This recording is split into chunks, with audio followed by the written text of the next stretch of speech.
안녕하십니까.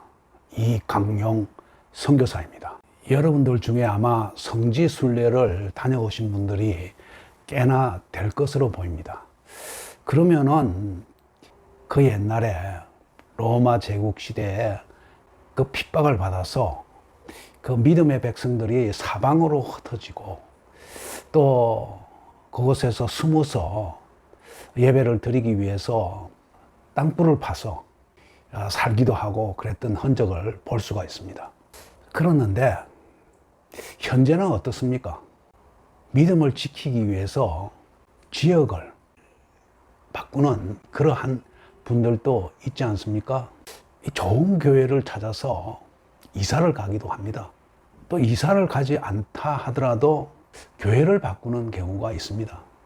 그러한 분들은 성경에 대해서 제법 알고 믿음이 무엇인지를 아는 그러한 사람들 가운데서 일어나는 현상입니다. 오랫동안 몸담은 교회인데 성경을 알고 보니까 여태까지 들은 그 설교 말씀이 성경에 배치가 된다라고 생각을 하고 유튜브에서 이 말씀도 듣고 또 저 말씀도 들으면서 스스로 어떤 말씀이 옳은 것인지 알게 되죠.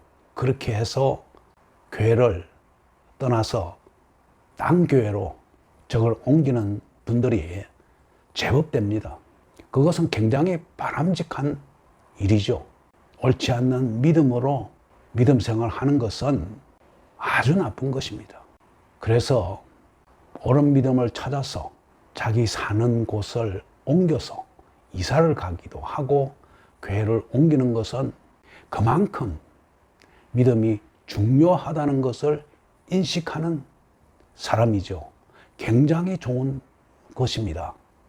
그냥 한 교회에서 오랫동안 거기 성도들과 친목을 다져왔으니까 그것이 좋다 하고서 머물러 있는 것은 옳은 믿음이라고 할 수가 없습니다.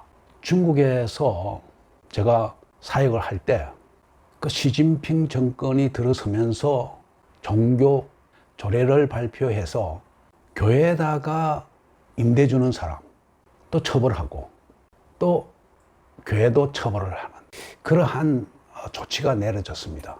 저 교회를 하지 말라는 것이죠. 교회뿐만이 아닙니다. 그러한 조례가 발표됨으로 해서 그 선교사들이 엄청 많은 핍박을 받고 자리를 떠나야만 됐습니다. 그 떠난 사람 가운데 한 사람이 저가 해당이 됩니다. 선교사들은 정말로 말할 것이 없습니다. 엄청난 핍박 가운데 있기 때문에 이 지역에서 저 지역으로 옮겨 다니는 것이 일상화되어 있습니다. 그래서 숨어서 지하교회를 세워서 복음을 전하기도 합니다. 한번 우즈벡에 단기 선교를 갔을 때 일인데 우리가 한 여인의 집에 찾아갔습니다. 자기 집에서 그하고 가라고 해서 찾아갔죠. 근데 그분은 한국에서 아르바이트를 한 여인이었습니다. 다행스럽게 사장님이 굉장히 친절하고 믿는 분이라서 예수님을 소개받았다고 합니다. 그때 성경을 선물로 받았는데 저희들이 가니까 벽 속에서 성경을 끄집어내는 거예요. 이걸 사람 보는 데 놔둘 수가 없는 겁니다. 그만큼 믿는 사람에 대해서 경계를 하고 복음이 들어가지 못하게끔 억압을 하고 있기 때문에 성경책마저도 책장에 두지 못하고 백 속에 숨겨두는 것입니다. 중국이나 우즈벡이나 이러한 곳에 비하면 우리 한국은 참 종교의 자유가 참 많습니다.